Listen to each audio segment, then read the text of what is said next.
The Green Party of Canada would like to reveal what we have recommended to Finance Minister Jim Flaherty.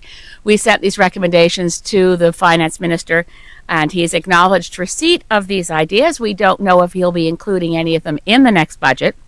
But to be clear, what we did was not revisit our entire approach were we government. We've taken the ideas that we think fit within the current fiscal challenges, the economic challenges, and put forward the ideas that we believe are sufficiently consistent with the Harper approach, the ideology of the current Harper Conservatives, that these ideas should be acceptable. We recognize that we are still in a time of fragile economic recovery. Sectors that are having a particular difficulty are small and medium-sized enterprises.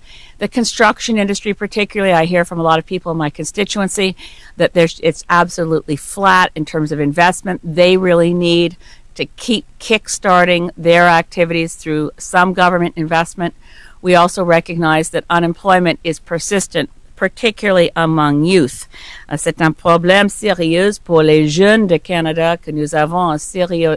La situation est à ce moment, c'est actuellement 14% des jeunes qui ne savent pas à ce moment avoir l'emploi.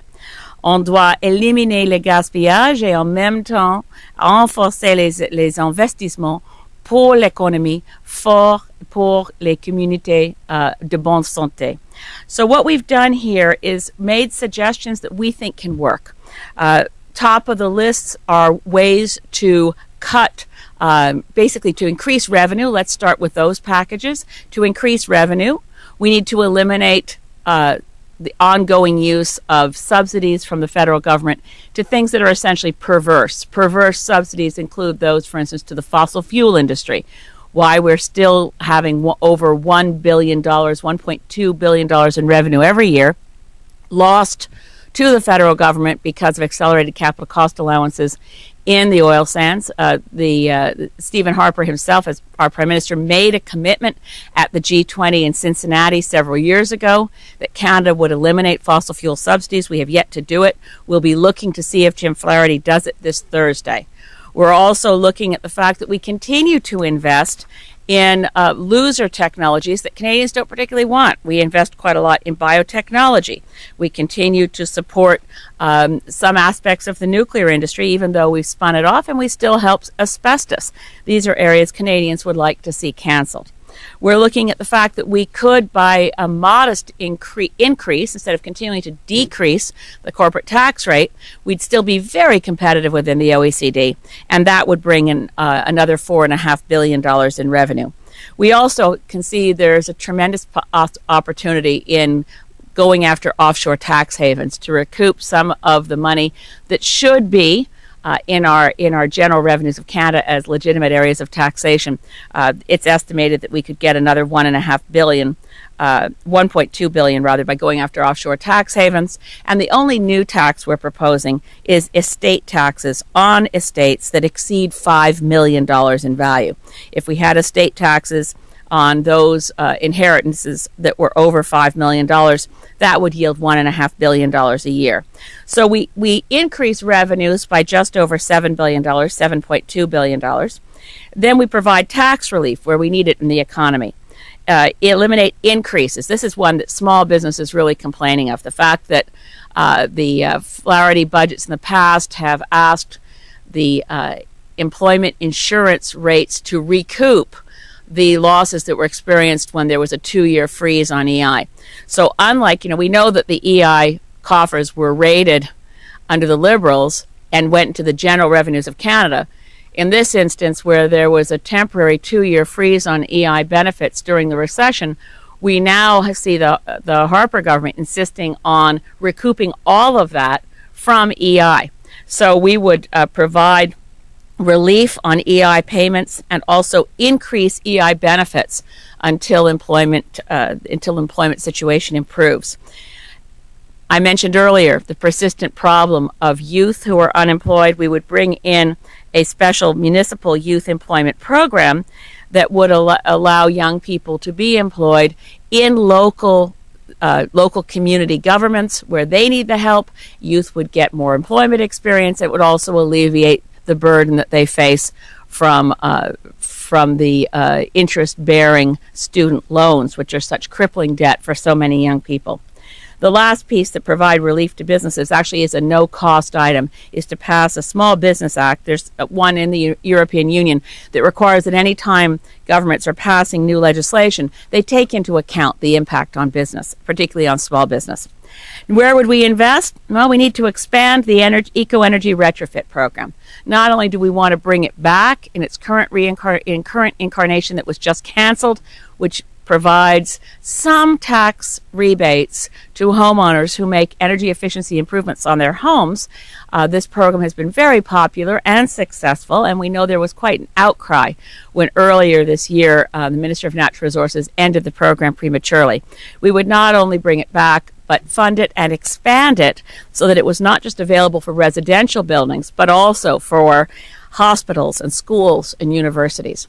The so-called MUSH sector of municipalities, universities, schools, and hospitals has a particularly difficult time in investing in energy efficiency. Their carrying costs are higher in terms of wasted heat, paying for increased energy costs because their buildings were not built to be energy efficient. This is a very strong investment, and we believe $1 billion a year into eco-efficiency in our building stock is well worth it. These are green jobs that are decentralized right across Canada, and when you look at where greenhouse gas emissions come from in the Canadian economy, 30% of those that are the not heavy industry, but in our day-to-day lives, 30% is the energy inefficiency of buildings. And our built infrastructure doesn't turn over that quickly. You can't count on the market to fix this. So you need an investment in eco-energy efficiency. The second is to invest in renewable energy and mass transit. That's a $1 billion a year. $1 billion investment in First Nations education, housing, water, and health care. We know, and we voted in the House of Commons unanimously over and over again. We just voted for Shannon's Dream to ensure high quality education in First Nations communities. We need to invest. It needs to be money in the budget that's above and beyond anything we've currently seen, and to a national affordable housing program. Now, where do we get out the green scissors? This is fun. There are a lot of places to cut. Il reste toujours beaucoup de gaspillage dans le gouvernement de Canada, mais pas dans les départements d'environnement. Coupez pas là, coupez pas dans pour les services, pour les anciens militants, protéger leurs services, et aussi pour tous les programmes de santé canadiens, de santé publique canadienne. Mais il reste toujours le gaspillage, donc particulièrement dans les subventions que j'ai déjà mentionnées. There are also, of course, the F-35s that represent a really large ticket price item. We know that we do need to replace our current generation of jets in our military, so it's not a complete cost saving, but we should have open bidding, a competitive bidding process for the planes we need, not the ones that Lockheed Martin is building. So we need to cancel any involvement with the F-35s and put out a proper bidding process that meets Canadian needs. We can reduce the government spending on advertising. If we reduce it to 1990 levels, it's a minimum of $90 million. This is a conservative estimate for the amount of money that can be saved when the government, which Stephen Harper has been spending more than any previous government on advertising how great his government is, and that's not something that Canadians need to see in a time when the government tells us we need to tighten our belts. There's this one-off item that it boggles my mind that they want to spend $115 billion to build a Crystal Palace for where the House of Commons should meet, while, of course, they're removing asbestos from Centre Block, which is, of course, not safe in Canada, but we're prepared to continue to send it to developing countries. That's another issue. We earlier in this budget cut spending to promote asbestos. But in the meantime, we don't actually save all $115 million. We're keeping $15 million in reserve for whatever is needed to convert the government conference center. The former train station has already been converted to a government conference center. It's a big open space. It can contain all the desks of what is currently in our House of Commons and just move it across the street. That's a significant cost savings. We can save a lot of money by stopping the absurd level, I should say obscene level of growth of spending and personnel in the Prime Minister's office. Here we have a branch of government which is not recognized in our Constitution, which is not a central feature of the Government of Canada. Under Lester B. Pearson, it was a handful of secretaries and stenographers. It's grown steadily. I'm not putting this all on Stephen Harper. It started under Pierre Trudeau. But if we even went back to the levels of spending and the size of the Prime Minister's office under Jean Chrétien, we can cut it in half. It's now about a $10 million a year cost for people whose sole job is to help get the current Prime Minister and his party reelected. Let's cut that in half and hold it there for all future Prime Ministers. This is an area of concern that is far beyond any specific concern with this party or this government. There are a few little items there. I hate every time. I mean, I'm all for financial literacy. I think James Rajat, who is a great guy, this is his private member's bill, but it's not been costed, and we're about to create yet another position in government. You can't create a position called financial literacy leader, pay whoever it is, and staff their office for less than $2 million a year. Let's just save it now and provide some support to consumer advocacy organizations to increase financial literacy. Cancel plans to expand the House of Commons by 30 seats. Every single year that's going to cost us an additional $30 million. And there are a lot of good proposals on the table to accommodate population and make representation by population more balanced across the country without expanding the number of seats.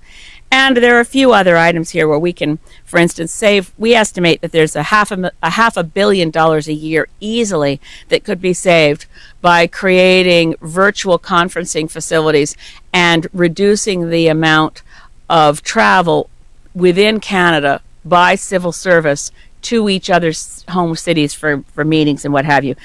Government spending in transport and communications, which is how it's reported, is $3 billion a year.